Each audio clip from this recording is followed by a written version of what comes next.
தமிழகத்தையே உலுக்கிய கோவை சிறுமி படுகொலை வழக்கில் 24 மணி நேரத்தில் குற்றவாளிகள் கைது, 144 மணி நேரத்தில் குண்டாஸ் என ஐஜி ரம்யா பாரதியின் அதிரடி நடவடிக்கை பொதுமக்கள் மற்றும் சமூக ஆர்வலர்களின் பாராட்டை பெற்றுள்ளது.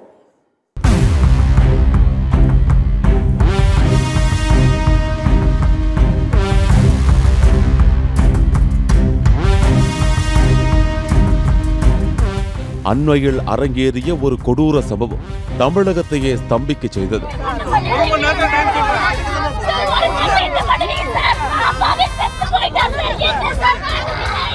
கோவை மாவட்டம் சூலூர் பகுதியைச் சேர்ந்த 10 வயது சிறுமி கடந்த 21ஆம் தேதி மாலை 5 மணி அளவில் அப்பகுதியில் உள்ள கடை ஒன்றிற்கு சென்று மாயமானார்.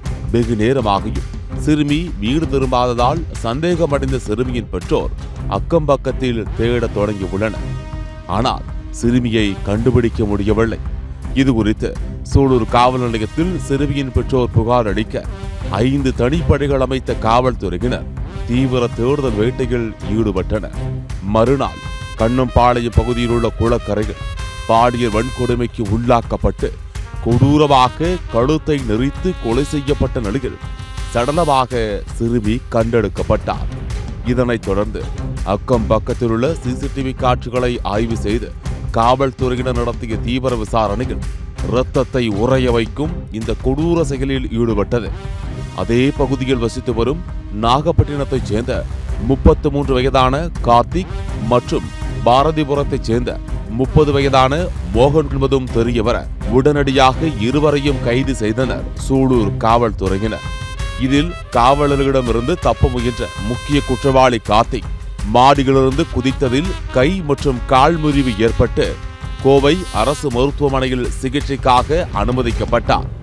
இந்நிலையில் சிகிச்சை பெற்று வரும் கார்த்திக் மற்றும் குற்றத்திற்கு உடந்தையாக இருந்த மோகன் ஆகிய இருவரையும் ஜூன் 5ஆம் தேதி வரை நீதிமன்ற காவலில் வைக்க சூலூர் குற்றவியல் நடுவர் நீதிமன்ற நீதிபதி உத்தரவிட்டார்.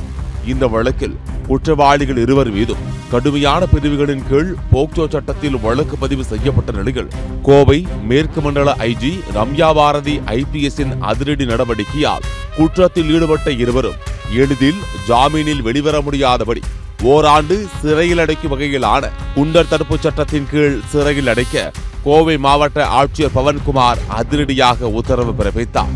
தமிழகத்தையே ஸ்தம்பிக்க செய்த சிறுமி வன்கொடுமைக்குள்ளாக்கப்பட்டு படுகொலை செய்யப்பட்ட சம்பவத்தில் குற்றவாளிகள் இருவரை 24 மணி நேரத்திற்குள் கைது செய்தது மட்டுமின்றி 144 மணி நேரத்திற்குள் குற்றவாளிகள் மீது குண்டர் தடுப்பு சட்டத்தின் கீழ் அதிரடி நடவடிக்கை எடுக்க வழிகோலிய கோவை மேற்கு மண்டல ஐஜி ரம்யா பாரதி ஐபிஎஸ் மற்றும் அவர் தலைமையிலான காவல்துறையினரின் செயல் பொதுமக்கள் மற்றும் சமூக ஆர்வலர்களின் ஏகோபித்த பாராட்டை பெற்றுள்ளது.